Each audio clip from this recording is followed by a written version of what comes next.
Welcome to the program. You know we look at news, views, truths from a decidedly biblical perspective. I have an interesting hour for you this week. I want to talk a little bit about my guest by way of introduction. Her name is Melanie Phillips, and she's one of the few British media voices sounding the alarm as the nation steadily gives way to the dictates of Islamic law. And she has an important message to Americans. So we're going to talk about that. In 2016, London became the first major Western capital to elect a Muslim mayor. I personally think that that is very significant. And she's written a number of books, including Londonistan, How Britain is Creating a Terror State Within, and another book titled The World Turned Upside Down. We'll talk about how you might obtain those, likely on Amazon here as we move along in the hour. And Melanie's books and her weekly columns continue to warn of the imminent demise of Western civilization in its Judeo-Christian form unless something is done. She also writes for the Times of London, the Jerusalem Post, the Jewish Chronicle. She's a regular contributor to UK radio, TV discussion. Her views, by the way, are considered controversial. Eric, I know you have been preparing for this hour. He's in studio with me. Your thoughts? Well, as I watched the YouTubes, I found myself saying amen more times than not, stopping and re-listening, and she's got some interesting points, and the way she says them, I think, are so important. So I hope folks will listen up. This is going to be great. Melanie Phillips, welcome to America. Welcome to the studio. Thank you very much. Pleasure to be here. You are doing some speaking across country? I am. I have been traveling across the country. I started in California. I was then in Oklahoma, then in Des Moines, Iowa, and here, and I'm going on to New York and so on. And so it's been a very interesting tour. You're speaking to conservative groups, to mixed groups? A variety of groups. I'm speaking to some Jewish groups based in synagogues. I've been speaking to conservative groups as well, and some Christian groups. How are you received? Pretty well. One or two people have, made it clear that they don't agree with what I'm saying. That's absolutely fine. But by and large, I've been speaking to people who are broadly on side.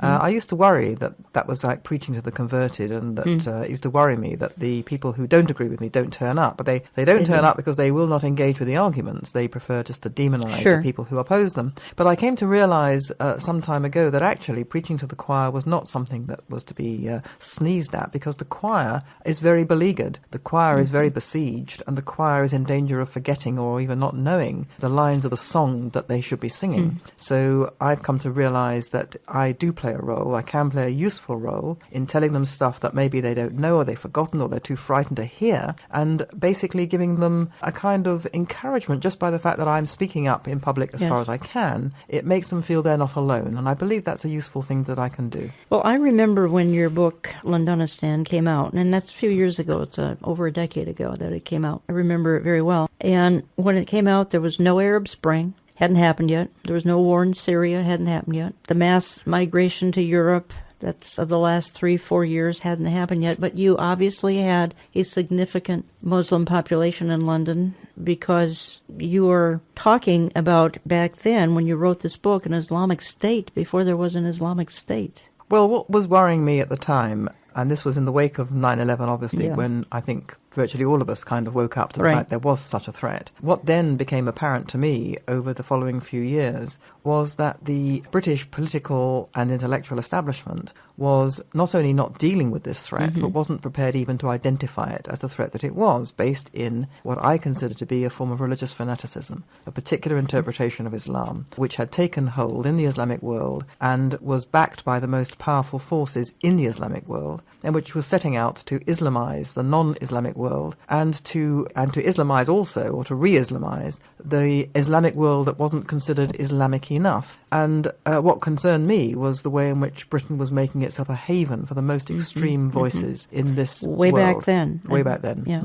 before all this immigration issue even began. I mean, the serious immigration crisis. Yes, well, Britain had an immigration of people mainly from Pakistan, Bangladesh, who were Muslim. And those people who came into Britain were fine. They were people who came for work. They came typically from poor villages in Pakistan and Bangladesh. They weren't particularly pious. They weren't particularly religious. They simply wanted a job and a peaceful life. What we didn't realize, what Britain didn't realize at the time, was that they brought with them religious institutions which had been radicalized in Pakistan and Bangladesh. They have been radicalized by the Saudi-based Wahhabi interpretation of Islam, which is the interpretation of Islam which is jihadi Islam. It's militant, it's aggressive, it believes in Islamizing the people who are not Islamic enough or not Islamic at all, and they're the people who cause us the most problems today. And they brought with them, the immigrants to Britain brought with them the institutions that have been radicalized by this Wahhabi version of Islam.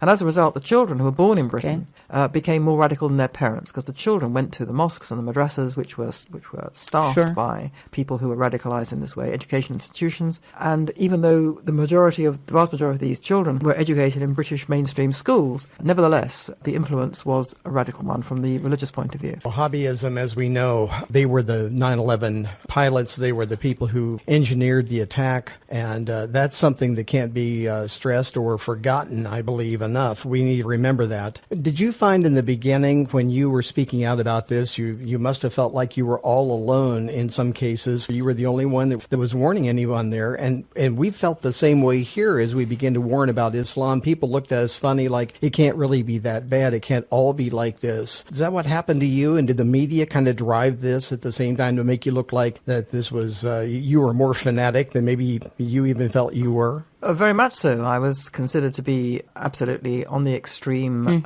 edge of discourse, that I was being alarmist for no good reason, that I was demonizing an entire population. And this was despite the fact that I actually have always, in everything I've ever written and said about this Islamic problem, I've always emphasized that we cannot generalize, that there are many millions of Muslims who do not subscribe to this particularly extreme interpretation of Islam. Many of them came to Britain because they were fleeing from it. They wanted to live under Western human rights. They wanted to live in peace and security and raise their children, have good jobs, and just have a nice life. And the majority of people even today who are the victims of this terrible Islamic extremism are in fact Muslims. But at the same time, what we've been through, and what we're still living through, is a situation in which our political leaders in Britain and America and in mainland Europe and elsewhere, just deny that this thing has anything to do with Islam. I mean, in my view, this is an interpretation of Islam. It's a particular interpretation. It's not subscribed to by everybody, but it is rooted in the theology. It has theological sources.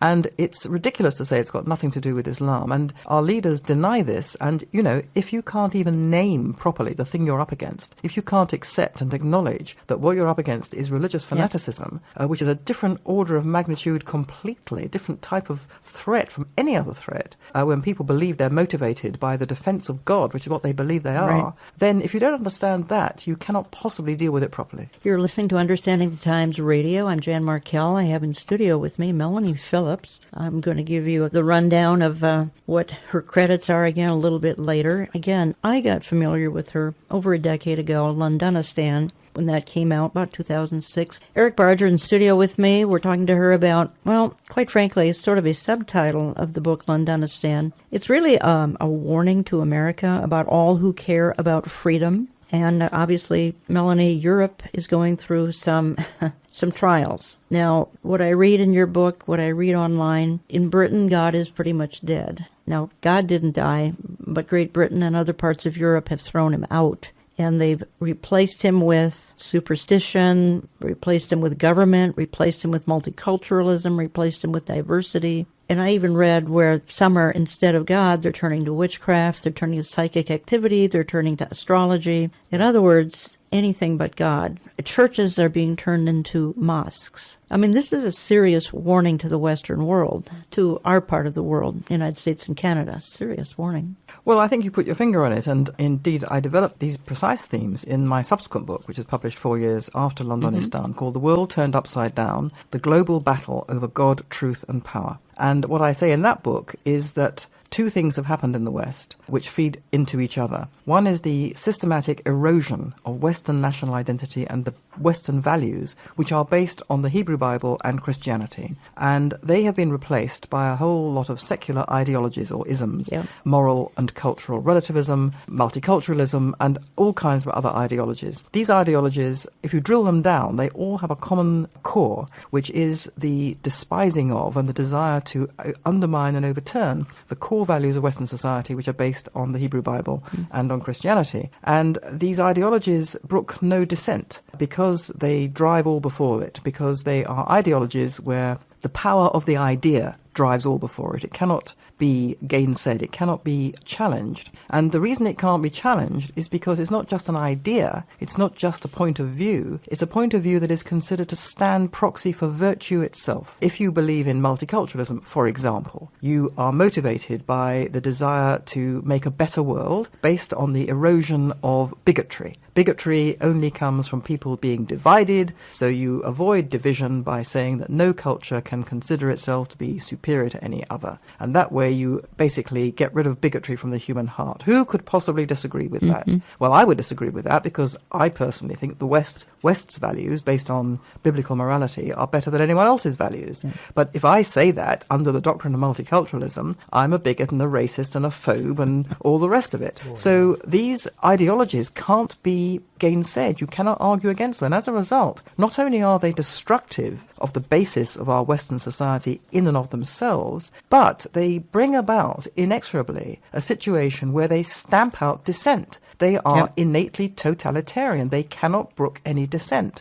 So if people dissent from these ideologies, they can't be permitted to have an alternative point of view. They have to be basically run out of the public square altogether. So in order to do that, anybody who stands up against moral relativism or multiculturalism or whatever it is, they have labels put round their neck. Phobe, bigot, xenophobe, racist, white supremacist, fascist, Nazi, all of those labels. Those labels act as a kind of warning to everybody else. Don't go there. Don't listen to this person because this person is a really bad person, and if, heaven forbid, this person's view should ever gain traction, then the world will become a terrible place. You can learn a lot more, folks, at Melanie's website, MelaniePhillips.com, MelaniePhillips.com. Again, she writes for the Times of London, the Jerusalem Post, the Jewish Chronicle. She lives in the UK, Great Britain.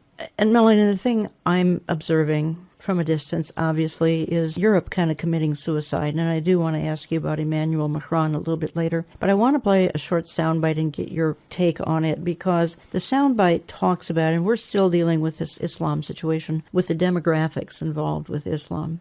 We don't have to do much of anything, and within 30 years, Europe could be completely Islamicized. I want to play this quick soundbite and then get your response, please. According to research, in order for a culture to maintain itself for more than 25 years, there must be a fertility rate of 2.11 children per family. With anything less, the culture will decline. Historically, no culture has ever reversed a 1.9 fertility rate. A rate of 1.3, impossible to reverse, because it would take 80 to 100 years to correct itself, and there is no economic model that can sustain a culture during that time. In other words, if two sets of parents each have one child, there are half as many children as parents. If those children have one child, then there are 1/4 as many grandchildren as grandparents. If only 1 million babies are born in 2006, it's hard to have 2 million adults enter the workforce in 2026. As the population shrinks, so does the culture. As of 2007, the fertility rate in France was 1.8, England 1.6, Greece 1.3, Germany 1.3, Italy 1.2, Spain 1.1. Across the entire European Union of 31 countries, the fertility is a mere 1.38. Historical research tells us these numbers are impossible to reverse. In a matter of years, Europe as we know it will cease to exist. Yet the population of Europe is not declining. Why? Immigration. Islamic immigration. Of all population growth in Europe since 1990, 90% has been Islamic immigration. France, 1.8 children per family. Muslims, 8.1. In southern France, traditionally one of the most populated church regions in the world, there are now more mosques than churches. 30% of children ages 20 and younger are Islamic. In the larger cities such as Nice, Marseille, and Paris, that number has grown to 45%. By 2027, 1 in 5 Frenchmen will be Muslim. In just 39 years, France will be an Islamic republic. In the last 30 years, the Muslim population of Great Britain rose from 82,000 to 2.5 million, a 30-fold increase. There are over 1,000 mosques, many of them former churches. In the Netherlands, 50% of all newborns are Muslim, and in only 15 years, half of the population of the Netherlands will be Muslim. Melanie Phillips, your comment to that? The basic facts are correct. The populations in Europe are not reaching replacement rate. Mm-hmm. So the indigenous population is effectively dying out, and Muslims are having babies in much larger number. So if nothing else changes, that prognosis is correct. But there is a factor here which I think is being overlooked, and where I think I have actually a ray of hope as a result of recent events. It's quite correct to say that if the demography is against you, if you're not replacing your own culture, then that society will die out. Demography drives culture. But culture also drives demography. And the question is why all these countries have stopped replacing themselves. And you could argue that it's to do with the role of women changing, increased selfishness, a society which is much more secular and consumerist, so it doesn't have an investment in the future in the same way. All these things are correct. But basically, I think what it amounts to is a complete loss of hope in the society itself. And that loss of hope is due to a demoralization in the West, partly because of the way in which it's been eroding its own values and culture over so many years. But that itself was caused by a demoralization. I think, and this is a big subject and I have no time to really explore it properly with you today, but I think that a tremendous marker, a tremendous watershed was the Second World War and the fascism that developed in Europe and led to the Holocaust. And I think that led to a real demoralization in every sense of the European mind, that they believed that they were no longer worthy, basically, of existing as a culture. Now, the reason I have a ray of hope is that we see a great tide of protest now developing in Britain and in Europe. In Britain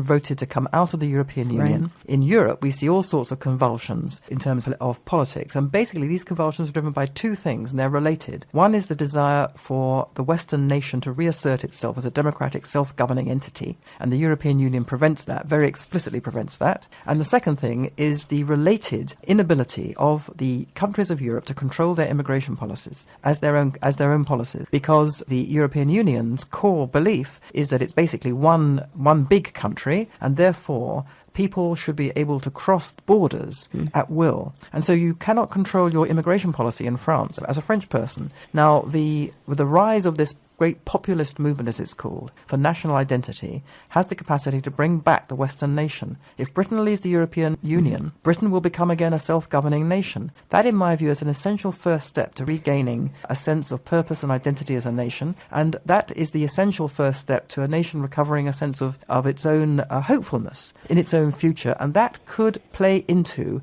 a demographic shift for the better. When I get back, I do want to talk to you a little bit about, again, your book is a warning to America, to the West, even Canada. It's a warning. I want to bring it a little bit more to this country in my next couple of segments, talking to Melanie Phillips. I'm coming back in just a couple of minutes. Don't go away.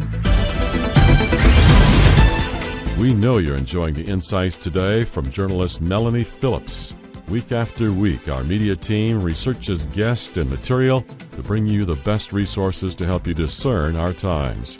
You can order an audio recording of today's program or any program you hear on Understanding the Times Radio when you phone 763-559-4444. We want you to know we take listener feedback very seriously. We're so thankful when you write with your comments. How are we doing? We value your opinion. Send us your comments or questions. Write to us at olivetreeviews.org or address your mail to Olive Tree Ministries, Post Office Box 1452, Maple Grove, Minnesota 55311. In just a moment, Jan and Eric will return with Melanie Phillips.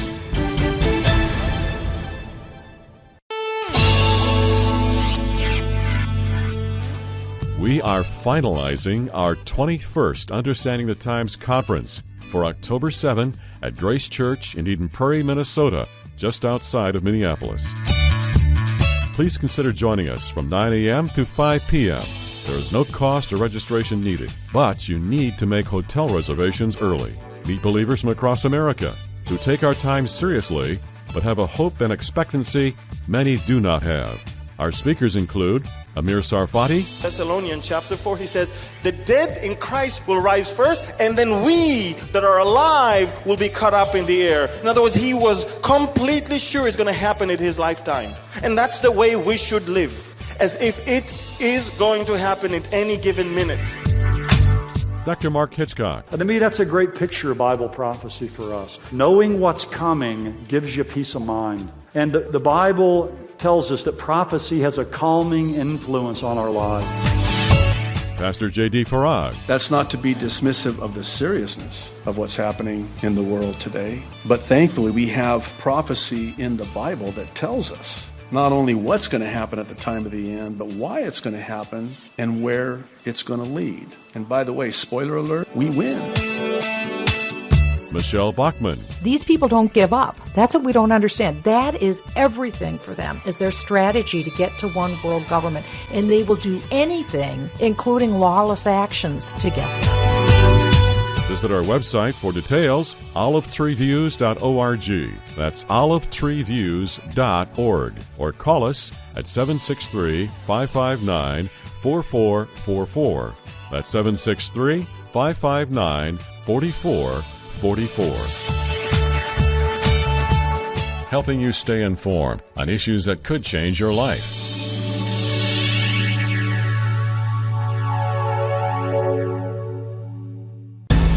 So when you get Islamist violence, when you get a Fort Hood, when you get a Boston massacre, when you get recruitment of young Muslim men born in Britain, the recruitment of those young men to Islamic radicalism, multicultural society stands back and says, we can't say anything about this because it would be racist, it would be Islamophobic, it would be prejudiced because we're multiculturalists. Well, this to me is Western society's suicide note to itself. It's Western society saying we cannot uphold freedom, peace, liberty, equality, decency. Are we really saying that? Of course not. Of course not. So we've got ourselves into this terrible muddle.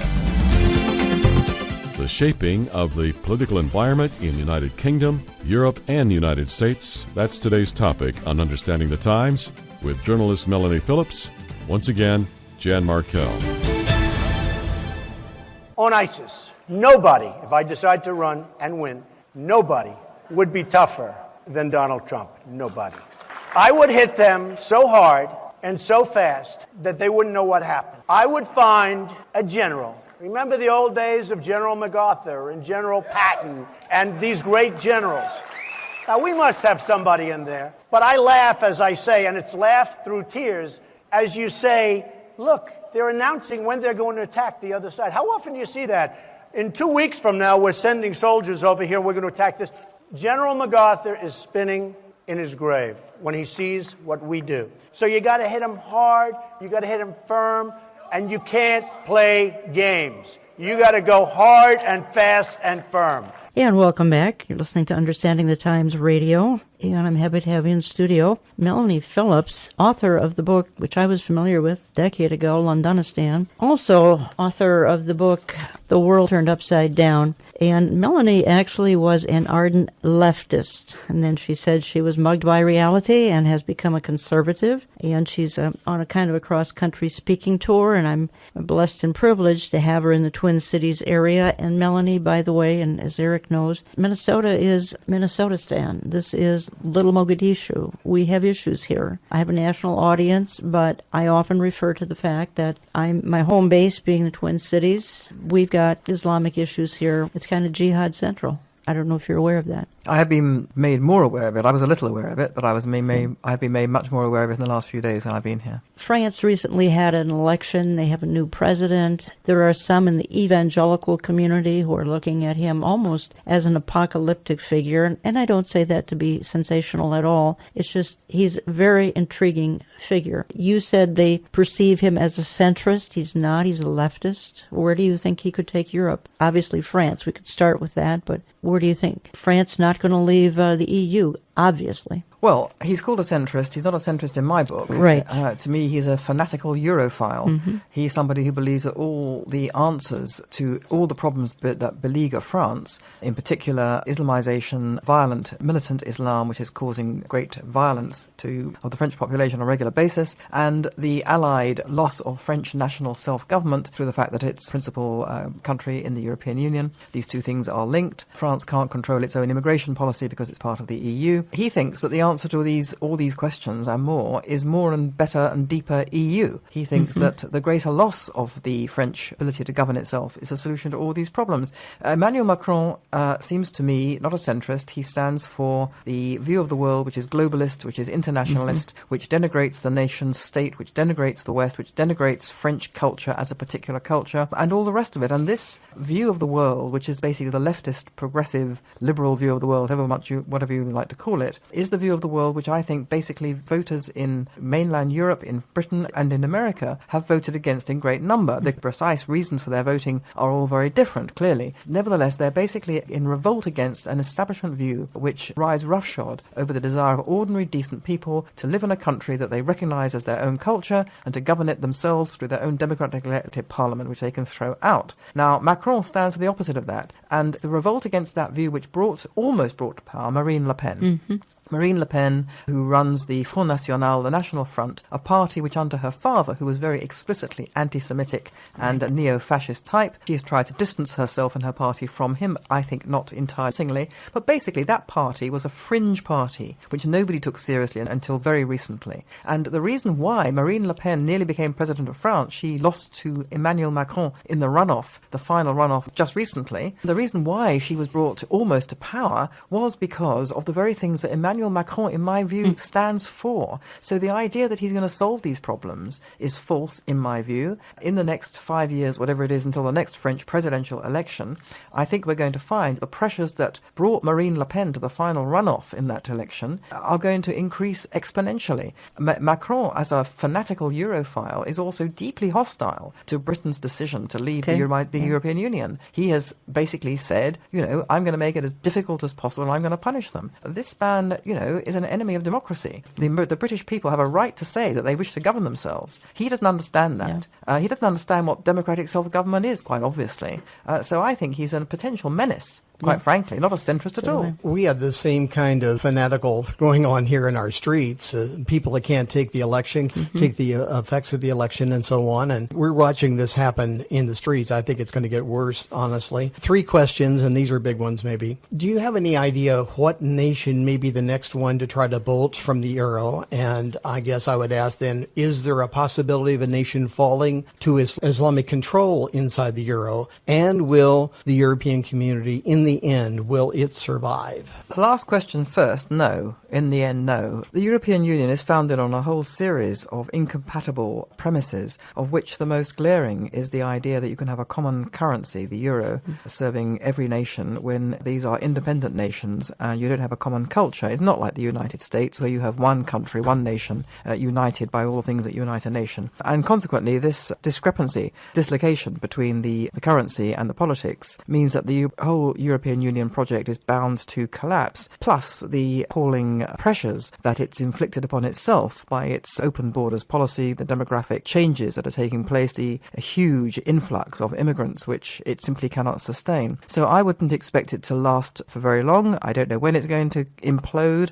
If a major country were to leave, in addition to Britain, I think it would be its death knell if France were to leave, which there's no prospect of it now doing so under this new president, Emmanuel Macron, but it could do so if, for example, Marine Le Pen came to power at the next French presidential election. That would collapse the European Union completely. As far as which nation might be the next to bolt the European Union or the euro, and which might be one that becomes basically a Muslim country, I really can't tell you that. I just can't predict this kind of thing. If you'd like to learn more, visit Melanie's website, melaniephillips.com. You can find her books at amazon.com. And Melanie, I played a little teaser a couple minutes ago, and that was a soundbite of Donald Trump saying that he would be tough on ISIS. And ISIS has certainly changed the face of the Middle East, a couple of nations over there. It's actually changed the face of Europe, because that's why a lot of those refugees, some of them anyway, are fleeing, some are coming to America. Do you feel that ISIS could be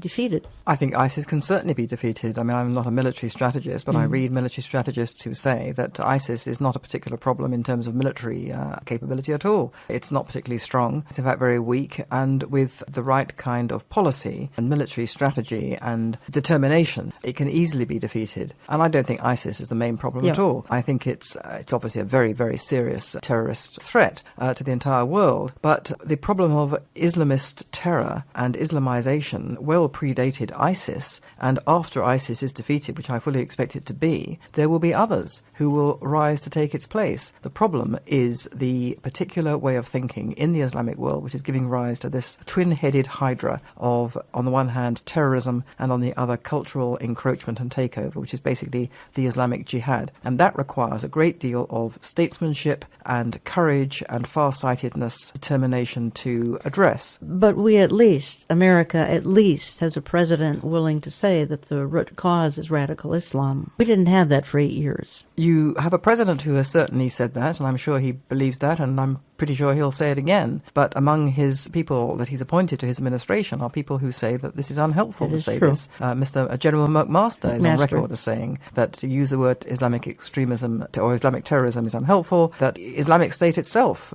is not Islamic. This is ridiculous. This is ludicrous. And this is part of the mindset that denies that Islamic fanatical Islam is what it is. And if you deny something, you can't defeat it. And, you know, it's a tall order to defeat this thing from inside a country. It's already made such inroads into the fabric of American society the way that it has. Indeed. As a matter of fact, let me just read something here. And I said moments ago, I live in Minnesotistan. It's also called Little Mogadishu, as you acknowledged. You've become more aware of that since you've been in the state here. And I think this is coming to a neighborhood of a lot of listeners. In this part of the country, at least in Minnesota, 165 Islamic centers, societies, mosques, prayer spaces, Minnesota, stretching from south to north. This number includes 21 Muslim student associations on Minnesota college campuses, 11 Muslim student associations in various high schools. The number does not include extensive Islamic parallel society, Islamic schools, clinics, media, daycare doesn't count. Under the noses of Minnesota leaders and law enforcement, Minnesota has also become the hub for promotion, recruitment, and financing of Islamic terror. In fact, we have been known as the jihadi pipeline for about the last 10 years. Now, I think that's coming to a neighborhood all over the country. Would I be right there? I don't know whether this is going to happen. I don't live here, but I do think that there is the possibility that it could extend to other parts of the country if things aren't addressed properly. And the reason why this is all happening, not just here, but also the way it's happened in Britain, is that the way in which our societies have responded to the threat has actually encouraged people to take advantage of the weaknesses of the society to make these cultural inroads. Now, in Britain, it took different forms from here. We have a different political system here. But here, for example, you have a highly politicized system in which you are run as a state by a governor. The governor may be at odds with the people at a lower level of the administration, who I think Minnesota are trying to deal with this problem, but are up against, a Democrat governor. So you're stuck because you can't actually do anything with a governor who actually is not on the same page. And I'm also struck by the fact that much of your law enforcement apparatus, your justice apparatus, is similarly highly politicized. And consequently, you are paralyzed by the fact that so many of your court officials, if I can put it that way, or judicial authorities, acting politically, not in the interest of the country, not in the interest of the society or the state, but in the interest of an ideology which governs their political affiliation. Now, that is a very difficult thing, obviously, to deal with. It can be only dealt with in a democratic way. But basically, it requires, the federal government, it requires the president, it requires Congress to draw some lines in the sand here. First of all, the law must be upheld. And it must be one law for all. It must be the law of the land is the law. Yeah. Without that, a liberal democratic society cannot exist as a society. You cannot have parallel laws. And that fact must be upheld. And that means, I think, that a society that, like Britain, like America, should basically say this. It should say to Muslims, look, as Muslims, you're welcome here. You're welcome to form your communities of faith. You're welcome to worship in your mosques. You're welcome to form neighborhoods where you are associated with like-minded people in your communities of faith and your culture. That's fine. But you have to do so on the same basis as everybody else. Every minority, every immigrant, everyone knows that they are in this country on the same basis as each other, which is that we all observe one law for all. And consequently, we cannot have a parallel jurisdiction. Now, the problem with Sharia law, Islamic religious law, is that unlike any other community of faith, this is a religious doctrine which requires a set of religious laws to be imposed which do not recognize any superior secular authority. And therefore, Sharia law in and of itself is incompatible with a democratic Western society. So you're welcome here, but you cannot have Sharia law, because that fundamentally goes against the basic principle of this society. If you're here, you have to be here on the same basis as everybody else. There can be no discrimination against you and no discrimination in favor of you. And consequently, this is the line in the sand. No Sharia law, and I would say no extremism. So no Muslim Brotherhood. The Muslim Brotherhood should be banned. And that means that the Muslim Brotherhood, which is entrenched in a society like this in America, it's entrenched in Britain through its numerous subsidiary organizations. It either sponsors directly or it seeds in the sense of providing the personnel with the ideology of the Muslim Brotherhood, which is one of takeover of the West. That has to be banned. And if you were to ban that, and that has to be done at the highest level of the state, then you would actually help remove the propitious circumstances which encourage people to move in and try and take over. Well, you know, in Canada, we're hearing that in some jurisdictions that Sharia law is being considered and maybe even used. And I want to ask that even though there's no way to really project and say, well, you know, where it's going to go, the progression of the way that Muslims have come in, and now they've gone from just becoming a community of people in a neighborhood to having no-go zones where police are told not to go, whether it'd be dangerous for them to go. I think we see the same progression happening here that has happened in Great Britain by what I've read. And if you confirm that, that'd be great. Well, it's not true that we have no-go zones like that in Britain. But, you know, there is no place in Britain, as far as I know, where the police will not go. But the development of these threatening neighborhoods and the development of a kind of separate culture within a culture is the fault of the host community, which has allowed this to happen, because it's too frightened to draw lines in the sand, because it tells itself, because we're the West and we believe that, you know, people of faith should be tolerated and they should be able to have the freedom to practice their faith, and that's absolutely correct. Muslims should be able to practice their faith insofar as the faith is a private matter. But the problem is that the radical interpretation of Islam means that it's not a private matter, it becomes a public matter. It means that it is interpreted in a way which basically collides headfirst with the basic premises of a democratic society. And that's where a democratic society is entitled to say, as I said before, you're welcome here to practice your faith, but on the same basis as every other minority. You cannot have special treatment. And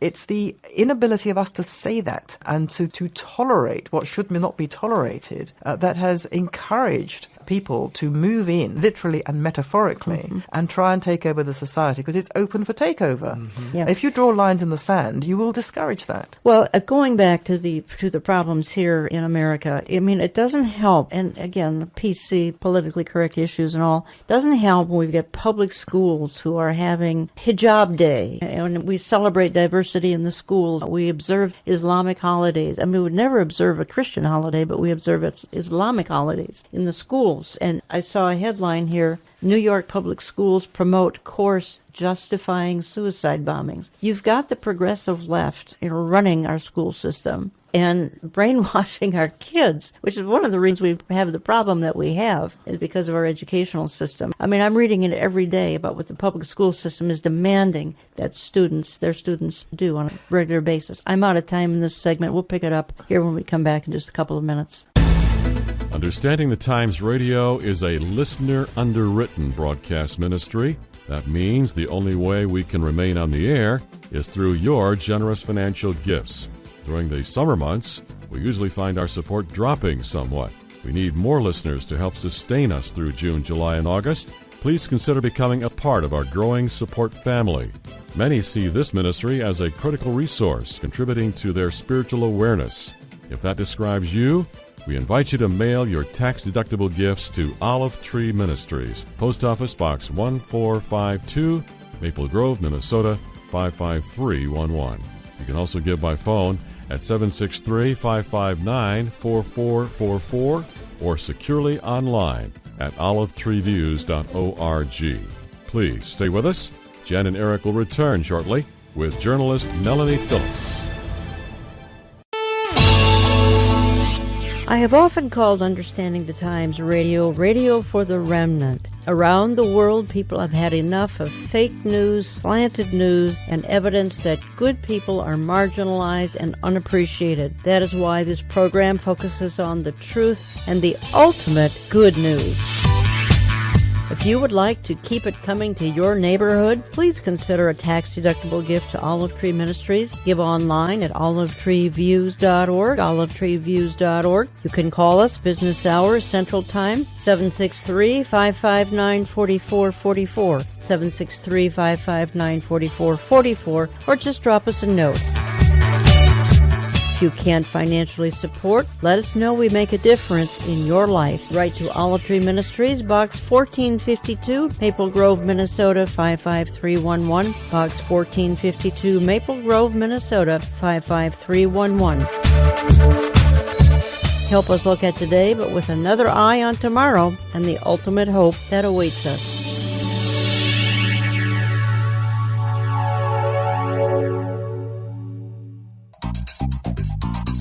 Folks, this ministry has written a little end time study guide, Are We Living in the Last Days? For your neighborhood group in your church interested in these topics. You can cover it in 12 weeks. It's got built-in questions in the study guide. Check it out in my store, olivetreeviews.org. It's in all of my newsletters, print and e-newsletters, or give my office a call. It's $9 for one copy. You can get 10 copies for $60, and those who have an interest in this topic, you can just have a 12-week study, and it's not detailed, it's not complicated. This is Jan Markell. Silence on the uncomfortable themes facing our world is not defending the truth. The inconvenient truth must be told if we are to understand our times. Thank you for being with us each week here on this radio station. Now, let's wrap up today's discussion with Melanie Phillips as Understanding the Times continues. Here again, Jan Markell.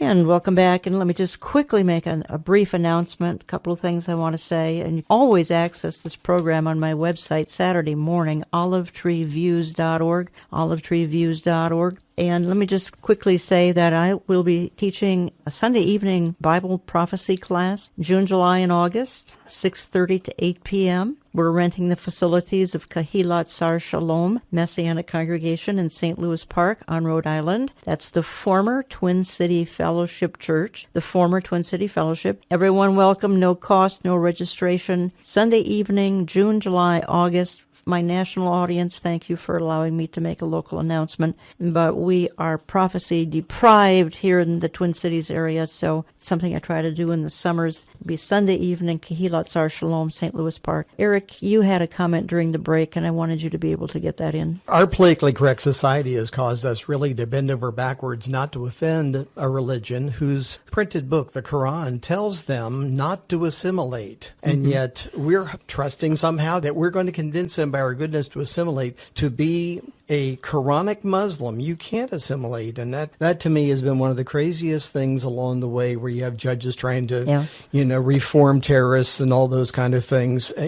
This is not part of the thinking of Islam, I'm afraid to say. So pleased to have in studio Melanie Phillips, again, author of the books Londonistan and The World Turned Upside Down. I believe you have another one called Guardian Angel. You'd have to find them on Amazon.com. Don't call here. We don't have them. Amazon.com. Learn more at MelaniePhillips.com. I gave a tease a few minutes ago, Melanie, about wanting to talk to you about Donald Trump, about Israel. We have all new Israel-U.S. relations. We have a president, in spite of some of his shortcomings, who has a heart for Israel, and I think you would agree to that. Very much so. I think he has a genuine affection for Israel, a genuine desire to protect it. He is certainly a welcome change from what's been the case in the last 8 years under President Obama, who I believe had an animosity, deep animosity against Israel. Israel and endangered it. And we see that President Trump has already done some things which help Israel. He has indicated to Iran that he is not happy with the Iran deal, which I think endangers the entire world. Quite how he will deal with this problem of the terrible Iran deal remains to be seen, but at least he has laid it down that he is unhappy with that state of affairs and he wishes to rein back the increasing power of Iran. He has also put a wonderful person into the United Nations, Ambassador Nikki Haley, who for the first time in my lifetime is somebody who is standing up in the United Nations and telling them that their irrational and really quite deranged animosity towards the state of Israel is completely unacceptable. Again, we have to see the United States putting its money where its mouth is. I would like to see it withdrawing money from the United Nations as a result of its ridiculous and dangerous attitude towards Israel. But that's a tremendous advance. Now, in terms of Israel and the Palestinians, there's a lot of confusion and concern among certain people in Israel itself and among people who support Israel that President Trump has been too friendly to the Palestinians, given that the Palestinians, in my view and in the view of many, have a non-negotiable agenda, one of basically wishing to destroy the state of Israel as a Jewish homeland. So why is President Trump making nice with them? Well, we don't yet know. It's possible that he is going down the same peace process rabbit hole that has entrapped successive administrations, but it's also possible that he's giving the Palestinians rope with which to hang their own cause. He invited Mahmoud Abbas to the White House. It was all very friendly and very loving and very nice, but he set the Palestinians a high bar for them, a very high bar for them, which is basically they've got to stop teaching their children to hate and to murder Jews. They've got to stop paying the terrorists' families salaries for blowing up and murdering Jews. And this is a high bar for them because basically he's saying, we expect you to be a civilized people. We expect you to actually want to live alongside the state of Israel and not destroy it. Can you show us that is the case? And so far the Palestinians have said, you must be kidding. You mad? We're not going to do this. So now the question will be, given that Mr. Trump, the President Trump, by his own lights, wishes to preside over a deal. He wishes to bring about the deal of deals and bring about peace between Israel and the Arabs. Okay, is he going to understand that on this particular issue, there can be no deal? You can make no deal with the unspeakable agenda. You cannot negotiate with the non-negotiable. If you try and make a deal with an agenda which is unconscionable, then you end up being the handmaid to evil. And I don't think he's going to do that. So the question is, what's he going to do when it becomes quite clear the Palestinians are not going to meet his requirements? What's he going to do? I think I know what he should do. I don't know what he's going to do. Tell us what he should do. What he should do is say, you know what? I'm the deal maker. And as the deal maker, I know what makes a deal. And I have said in The Art of the Deal that sometimes a deal is not possible. And I'm telling you, as the deal maker in chief of the world, this is an issue where a deal isn't possible for this reason, that you cannot make a deal with people whose basic premise, whose basic proposition is one that no civilized person should accept at all, and that is the destruction of the state of Israel. And so, therefore, given that you, the Palestinians, are still set on this appalling aim, there will be no deal from me, no negotiation at all. You will get nothing from America. You will get no money. You will get no diplomatic recognition. We will no longer regard you as statesmen in waiting. You are not. You are terrorist supporters and people who wish to exterminate another people. As such, you'll be treated as political and diplomatic pariahs. When and if you change that agenda, we're open for discussion, for a deal, for a negotiation. But insofar as you have an agenda which no civilized person can tolerate, then you are out of here. That's what he should be saying. He should be changing the entire narrative. Until now, well-meaning administrations have said this is a fight over land, over the division of land between two peoples with a claim to the same piece of land. Not true. Not true. For 100 years, this has been a fight which has been caused by the desire of the Arab side to exterminate the Jewish homeland, and furthermore, what they're always trying to do is to rob the Jewish people of its own history, to pretend that the Jewish people, who are the only people for whom the land of Israel was ever their national kingdom in history, that they are pretending that that isn't the case and that the Palestinians were there first. Historical illiteracy of a high order. Unfortunately, many in the West who are ignorant of Judaism, of the Bible, they're ignorant of history, they're ignorant of the Middle East, they have bought into this in large measure and they believe it. So it needs the President of the United States to reshape the entire entire narrative of the Middle East, to start educating the world in what is actually going on in the Middle East, and to start standing up for truth, for history, and for doing the right thing, for justice, against the lies and the falsehoods and the extermination agenda that has held sway for all these decades. Yes. If you could have a private meeting with President Donald Trump, I suspect you would say some of the things you've just said. I would certainly say it to him, and I would relish the chance, if I ever had the opportunity, to sit down and say, Mr. President, I believe your instincts in this are entirely good, but people around you, even Jewish counselors that you have, the Jewish advisors you have, they may not have told you this in the terms that you need to hear it, and I will. And you have stated that you were mugged by reality. You were a liberal. You became much more conservative. You address Jewish groups all the time. And how do they receive some of what you're saying, which may not be in keeping with the traditional Jewish, more liberal opinion? Well, there's tremendous pushback against the views that I have in the Jewish world, particularly in America, where 75% of the identifying Jewish community votes Democrat. And that's a whole different story. That's another story, quite why they are wedded to this, but they're basically wedded to it, I think, because they have secularized Jewish religious ethics and have departed, therefore. Do they even care about Israel? The number who care is diminishing as their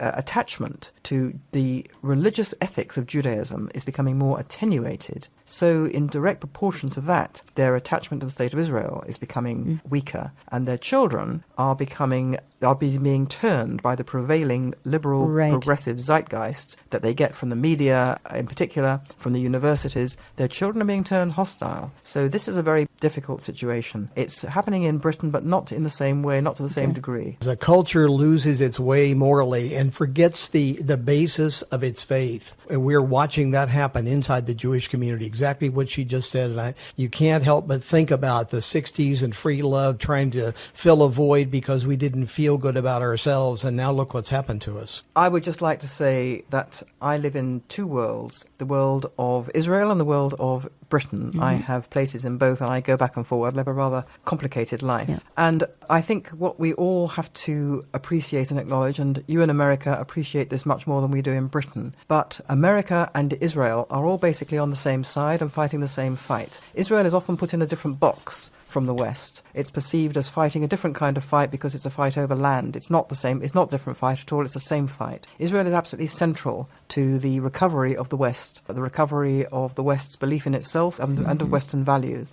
Because at the heart of the decline of Western values is the assault on the precepts of the Hebrew Bible. You know, a secular society that departs from those precepts turns on itself. And the way in which we see so many in the progressive circles in the West demonizing and delegitimizing Israel to try and destroy it, but there's also a tremendous outburst of anti-Semitism going on in Britain and in Europe. These things are all connected. And until and unless the West actually realizes that Israel is not simply crucial in a military and intelligence way for the defense of the West, being forward arm, as it were, the forward salient of the West in the Middle East, and absolutely crucial militarily to the West from that point of view. But Israel also represents and embodies in itself the core values that the West needs for itself to survive. And so we're all in this together. MelaniePhillips.com. Get a lot more information there. The two books I would recommend, Londonistan, The World Turned Upside Down. Find them at Amazon.com. Not here, Amazon.com. Londonistan, The World Turned Upside Down. Those are two distinct books. And let me just thank you for stopping by the studio. I know you've got a travel schedule, and I'm honored to have you here. Appreciate so much what you do, what you stand for, and what you write particularly. It's entirely my pleasure. Thank you so much for having me. You know, the Bible calls the last days perilous times. The passage in 2 Timothy 3 says that these days would grow more and more godless. We see secular humanism, atheism rising around the world.